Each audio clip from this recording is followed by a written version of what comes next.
Hi guys, welcome back to Waxing On. It's Monday, and that means it's jazz. And we got 180 some episodes. We're crowding 190 right now. And you'd wonder, how many more albums can I be pulling out of my collection that we haven't heard or we are not recycling? Hey, we got a whole week full of great stuff this week. We're going to start off Jazz Week with one of my favorite piano players, Thelonious Monk. Now, Monk had played back during the bop days. He's played with everybody. I mean, he's played with Art Blakely, he's played with Miles Davis, he's run his own group for years, and he's certainly one very unusual piano player. His style was very different than what everybody else was doing at that time. His compositions were unusual, challenging, interesting. In fact, I was reading there that he was, next to Duke Ellington, the most recorded jazz composer. Now you can imagine, here he is, and maybe not a lot of people are familiar with him or his name, but I mean, the number 2 recorded jazz composer. So I pulled out a couple of albums from my collection that I like, featuring Thelonious Monk. First one was one he did with Miles Davis, and he really didn't do it with Miles. It's called Miles and Monk at Newport. What it is a couple of takes recorded at the Newport Jazz Festival. One side Miles, one side Thelonious. Now, this one featuring John Coltrane and Cannonball Adderley with Miles Davis Sextet and Thelonious Monk Quartet, Pee Wee Russell. Just to give you some idea of the tunes they were playing. And this is fun too, because even they're doing their own sets, Miles is still playing some Thelonious music in there as well. We've got Alucha, Straight No Chaser by Thelonious Monk, Fran Dance, and Two Bass Hit. So some pretty standard bebop type tunes, or tunes of the era. Now, if you're not familiar with Miles Davis, I'll just caution you that if you like what he does on here, you really got to check out other albums when you're going to find out what you're getting. His music in the 60s was very different.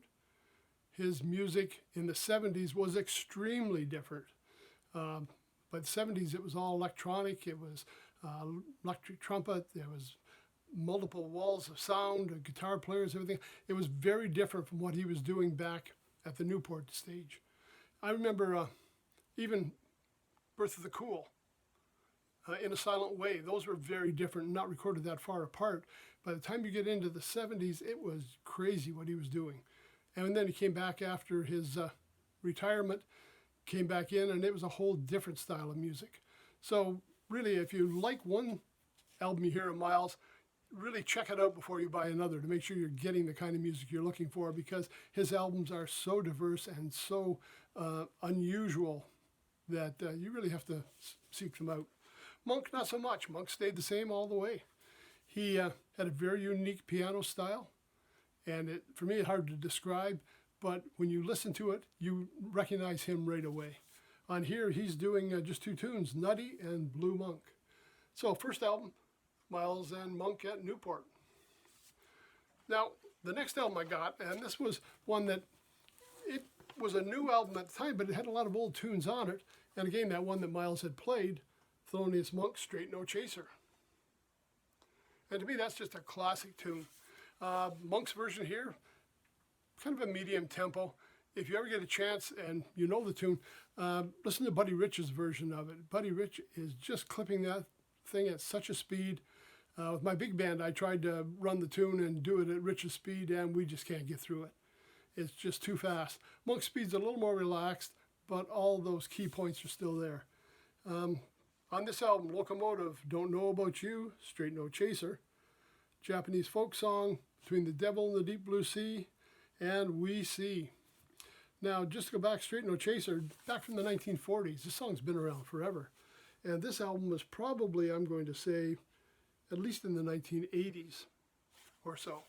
But again, when we have this standard trio, or standard quartet, produced by Tio Macero, who was also producing albums for Miles at the time. So he was doing a lot of jazz producing for Columbia. So Straight No Chaser, an excellent introduction into Monk's music. And the last one I had was a 2-album set, came out on, looks like Milestone's album. And it was Thelonious Monk, April in Paris, a live concert. So we had live at Newport for the first one. This one's live in Paris. We got Thelonious Monk, Charlie Rouse on tenor sax, John Orr on bass, and Frankie Dunlop on drums. So still running the quintet.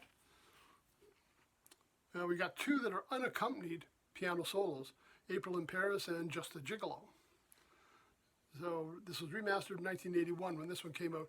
And we've got let me see if I can say it, Epistrophe, April in Paris, Getting Sentimental Over You, Just a Gigolo, I Mean You, Jackying, Off Minor, Rhythmaning, Hackensack, and Well You Needn't. And again, that's a very much recorded song, that one.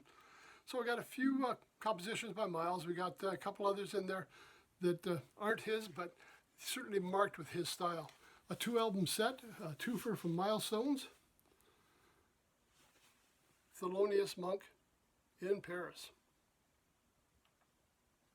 And again, Monk never changed much over the years. What he started doing, he just kept that going.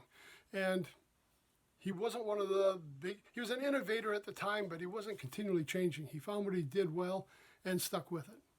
So if you get a chance, check him out. Lots of stuff on the streaming networks.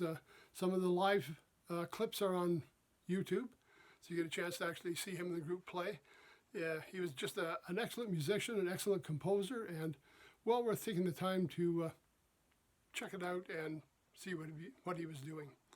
That's it for Monday, Thelonious Monk. We'll see you on Wednesday when it's Classic Rock. Everybody take care. Thanks for stopping by. See you then.